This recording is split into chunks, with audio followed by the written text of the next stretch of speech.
Think about the number, not the time on the clock, but the number of times 2, 3, 4 every single night. That trip to the bathroom is not just an interruption, it's a theft. It steals your deep sleep, it fractures your rest, and it makes you feel like your own body is working against you.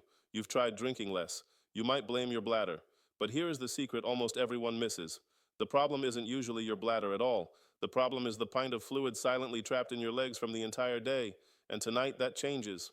What if you could drain that fluid before you even got into bed? What if you could sleep for 5, 6, even 7 hours straight? I'm going to show you exactly how. 3 simple, gentle exercises you can do in minutes. No equipment, no complexity.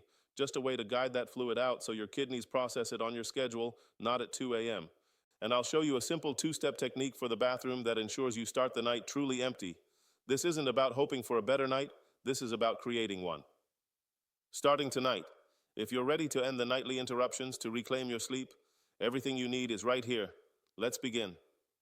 The feeling is a universal whisper in the dark. The clock glows a number that isn't morning, 2:13, 3:47. The body shifts from sleep to a demanding, specific awareness. The path to the bathroom is traveled in the half-light, a well-worn route of frustration. The return to bed is accompanied by a hope for unbroken rest that often feels just out of reach. This cycle repeats. It feels like a decree of age, an inevitability. The evening ritual of limiting water, the careful calculation of sips after dinner, creates a secondary thirst, a dryness of the throat mirroring a weariness of spirit. The bladder is blamed, scrutinized, resented. But the source of the midnight signal often begins further away, in the silent reservoirs of the legs and feet. Throughout the hours of upright life, gravity performs its constant work. Fluids from the bloodstream naturally permeate into the tissues of the lower extremities. The body's lymphatic system and muscular pumps are designed to return this fluid, but efficiency can wane. Circulation slows, fluids settle, then, upon lying down, the horizontal alignment removes gravity's hold on that fluid. It re-enters the circulatory highway, heading toward the kidneys.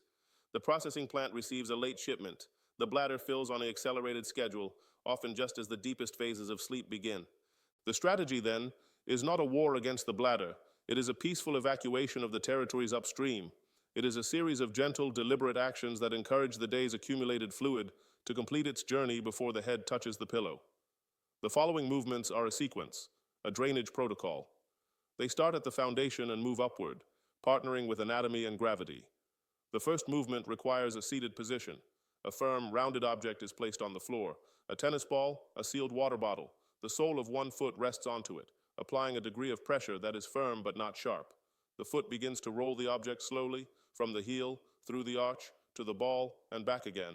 The entire landscape of the plantar fascia is explored. Tender points are acknowledged, met with steady pressure, and released. This action is a neurological wake-up call. The dense network of nerves in the foot is stimulated, sending signals of release up the connective tissue lines of the calf and leg. It is a manual priming of the circulatory pump at its most distant point. The compression from the roll encourages the initial movement of lymphatic fluid and venous blood out of the confined spaces of the foot. The rhythm is slow, methodical. Each forward roll is visualized as pushing a wave of stagnation out of the foot, through the ankle, and into the channel of the leg. 60 seconds for each foot. The sensation at the conclusion is one of warmth and alertness in the feet, a subtle lightening. The second movement engages the major pumps. A sturdy chair is positioned in an open space. The body stands before it, facing away. The feet find a stable, shoulder-width stance. The arms rise forward, parallel to the floor, becoming a balancing pole. The movement initiates not with the knees, but with the hips. The hips travel backward, as if seeking the lightest possible contact with the chair seat behind. The knees bend as a consequence. The torso leans forward slightly, counterbalanced by the outstretched arms, the spine remaining long. The descent is slow, controlled, taking 3 full seconds. The point of arrival is a mere whisper of contact between the body and the chair. No weight is transferred, no pause is taken. The instant contact is sensed, the direction reverses. The heels press into the floor, the thighs engage, and the hips drive forward, returning the body to a tall stand. The arms lower, the rhythm is deliberate, a 3-second lowering, an immediate 3-second rise. The chair is not a seat, but a tactile guide. The power of this movement lies in the sustained tension within the quadriceps and gluteal muscles. These large muscle groups surround deep vascular pathways. Their prolonged contraction acts as a compressive sleeve, milking fluids upward through these channels with considerable force. The focus is on the quality of the pump, not the depth of the squat.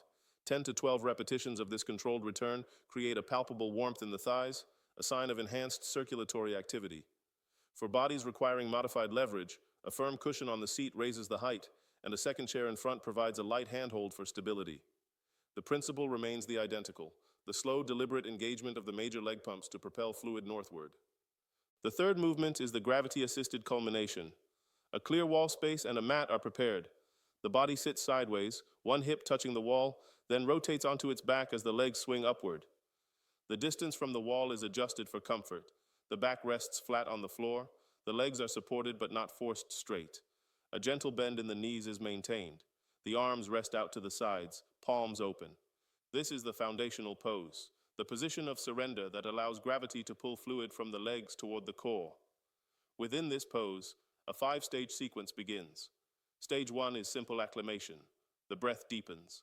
The body acknowledges the novel inversion. The weight of the legs is fully surrendered to the wall. Stage 2 activates the calf pumps. The balls of the feet rest lightly on the wall. One heel peels away, creating a deep contraction in the corresponding calf muscle. It is held for a moment, then pressed back against the wall with deliberate intent. The movement alternates left and right for 10 repetitions per side. Each heel press is visualized as compressing a vertical tube running from ankle to knee, expressing its contents upward. Stage 3 introduces a leveraged massage. The right ankle crosses over the left knee, allowing the right knee to fall open. This figure 4 position relaxes the right calf completely. Both hands cradle the right calf, starting at the lowest point near the Achilles tendon. With firm, sweeping pressure, the hands move up the calf toward the knee, following the path of venous return. This manual draining is repeated for 30 seconds, feeling for and softening any areas of particular density. The process is repeated on the opposite leg. The sensation is one of release, as if wringing moisture from a dense sponge. Stage 4 elevates the angle. The legs extend slightly, so the heels hover away from the wall, creating a sharper angle at the hips. From here, the heels press upward in an alternating rhythm, as if gently depressing soft pedals suspended in the air. This subtle engagement of the entire posterior chain creates a gentle suction effect along the deep fascial lines of the legs. 20 presses, 10 per side, continue the upward draw. Stage 5 is the vibrational release. All muscular engagement in the legs ceases. The legs are shaken with a fine, loose vibration. The thighs jiggle, the knees wobble, the calves shimmer. This involuntary shaking loosens fluid trapped in interstitial spaces, freeing it to join the gravitational flow. This continues for a full minute. The mind visualizes the last of the day's fluid weight draining away, leaving the legs feeling hollow, light, and separate. To exit, the knees bend, the body rolls onto its side, and a push upwards brings it to a seated position. A final logistical step completes the preparatory ritual. The bathroom visit before bed incorporates a pause. The bladder is emptied in the usual manner, preferably from a seated position to maximize pelvic floor relaxation. Upon the sensation of completion, instead of an immediate rise, a 30-second pause is observed. The torso may lean slightly forward. The breath remains easy. After this pause, a second, smaller release is often possible. This double voiding ensures the bladder reservoir begins the night at its true baseline, empty of the residual volume that so often constitutes the first urgent warning a few hours into sleep. The entire process, the roll, the pump, the gravity assist, the complete emptying, forms a cohesive pre-sleep ritual. It is a tangible transition from the day's accumulated gravity to the night's required horizontal equilibrium. It addresses the root of the phantom fill, the fluid held in reserve. As the body settles into bed, the legs carry an unfamiliar lightness. The bladder is quiet. The mind, freed from the anticipation of interruption, begins its own descent. The room is dark. The clock's face is ignored. The only journey is into sleep.